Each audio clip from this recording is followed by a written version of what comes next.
Tonight, filmmaker Chris Banks talks about his latest project, Men Like Us.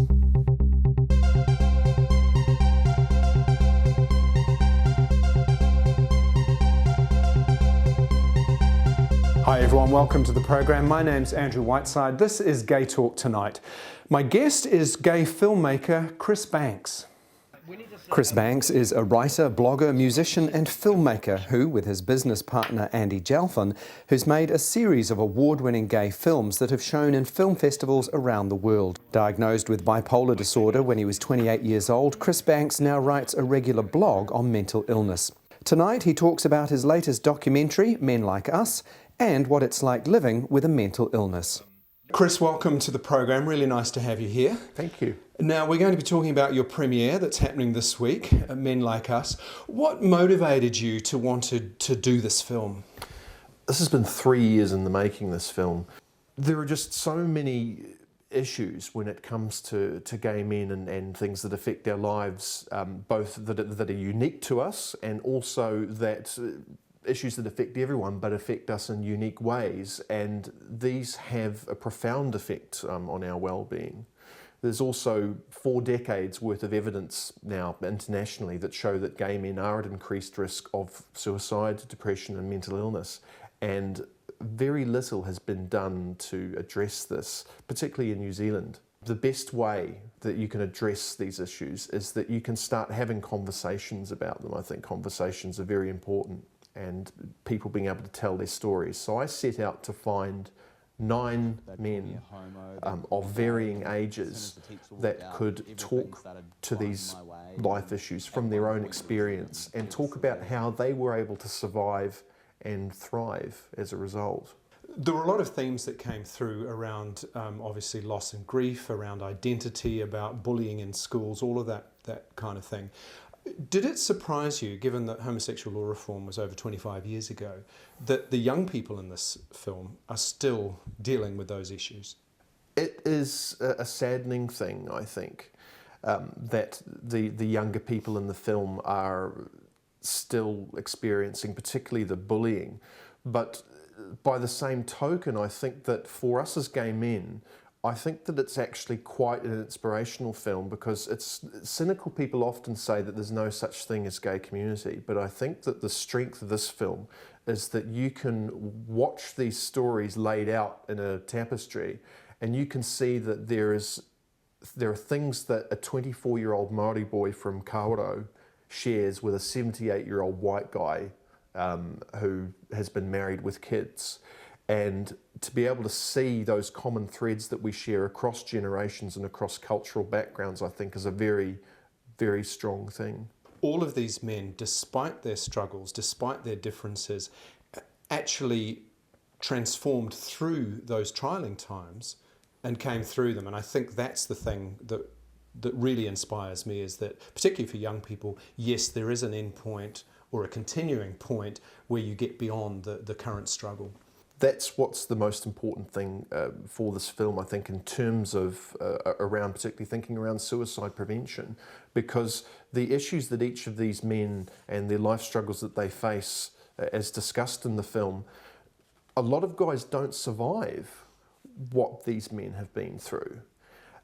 But these men found a way through, either through a combination of their inner strength, through friends, through family, and finding hope. I think that is the key thing. Hope to get through to the next day, to get through to the next point. And you know, as someone who experiences mental illness myself, I know that at the most difficult times in life, sometimes the only way to get through is to break your life down into the tiniest little increments, and that can be getting yourself from the couch to the kitchen to turn the kettle on. I've known you for many years, and I remember when you first told me that you had bipolar disorder, and it surprised me because I had never imagined that you were mentally ill. You'd always struck me as somebody who had a personality, your own way of doing things, but you were no different to anybody else I knew. I think that over the years that I was very good at hiding how I was really feeling, and you know, the one person in my life who got to see me warts and all was my partner, and he has had to put up with a dreadful amount of ups and downs, and for a great deal, you know, with 17 years we'd been together, for a great deal of that time we had no idea what it meant, because I wasn't diagnosed until I was 28, I think, and you know, I was 17 when we first got together. And so actually having a label for it and actually having explanations, actually we were able to manage that a lot better. But yeah, I mean, unfortunately, a lot of it just meant that things got taken out at home, and I'm ashamed of that. It's an interesting emotion though, isn't it? Shame and guilt, because you have an illness and it wasn't diagnosed. So the behaviours that you're saying you're ashamed of were really beyond your control or comprehension at the time. This is true.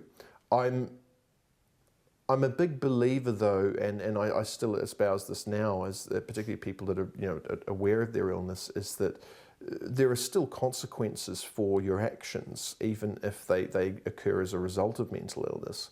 And you need to take responsibility for them, and you know, and apologise and try to make amends. You know, it's having a mental illness and, you know, being, you know, depressed or manic and then doing things as a result. It's an explanation. It's not an excuse. The thing that's interested me in terms of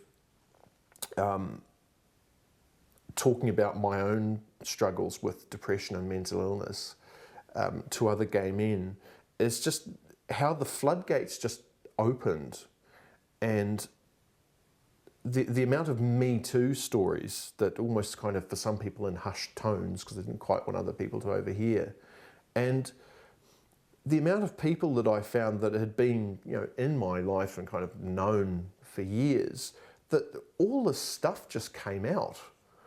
And I thought to myself, wow, why haven't you felt comfortable that you could tell me this before? There's a lot of fear, I think, of appearing weak, and that's a very masculine thing generally. And I think that for gay men, you have a double wall up, because you don't want to appear weak to other gay men either. Do you get a sense that it's easier now for younger people? I'm not saying that there still aren't problems, but do you think it is easier in terms of coming out?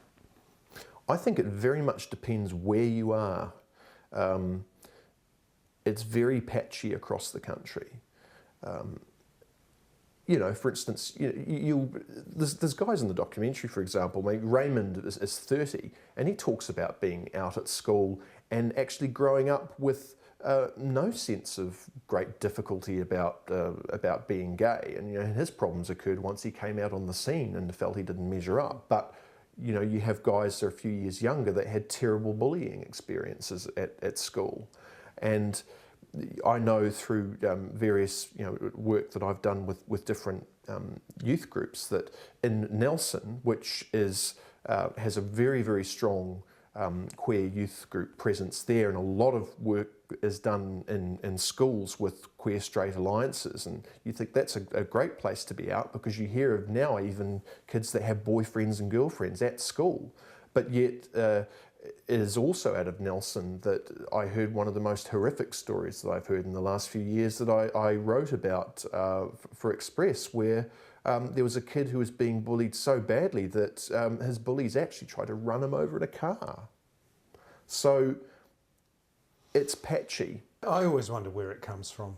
You know, you could argue the church, you know, but there does seem to be this ingrained fear in people that I'll be less of a man if people think I'm gay. Is that the crux of it? I mean, where do you think it actually comes from? Certainly for men that is true. I think also rooted in homophobia is a great deal of sexism, because there's this idea that, well, if I'm less of a man, that means that I'm a girl. And you know, the underlying assumption is, well, what's the worst thing? The worst thing you could possibly be is feminine, because being feminine means being weak. But then, of course, you have, you know, that girls that aren't traditionally girly get teased for being boyish. So I think that a lot of it comes back to there are two genders, as far as some people are concerned, and there are very prescribed ways that these genders behave. And if you don't fit within these two categories, then you're going to have problems. And taking transgender people out of the equation for a second, knowing for a fact that there are 1 in 2,000 babies born every year with, you know, with ambiguous genitalia that are born intersex, that should be enough to tell you that the human race has a lot more diversity when it comes to, you know, the biology of gender, and that's something that we have not yet grasped. I wanted to end the interview basically by asking you what it is you believe can lead to having a happy, fulfilling life. What are your thoughts around that? During my time at the Mental Health Foundation, there was a piece of work that came out of Britain that talked about 5 ways to well-being, and it had been scientifically studied. And I found that these 5 things were very, very true and important. They are connecting with other people, learning new things, taking notice, and by taking notice, it's about finding pleasure in the present moment, not stressing about the future or regrets about the past, just enjoying now. Giving, and that doesn't mean giving money, it just means being giving of your time and your generosity and your love to other people. And the final thing is being active, and that's something I resisted for years, you know, because phys ed was dreadful for me at school. It was a huge source of bullying, and as a result, I resented all sport, all forms of physical activity. But it's a very important thing for mental well-being and health, and there's so many things you can do to stay active. You don't have to go to the gym and be a muscle queen. You don't have to join a sports team if that's not what you want to do.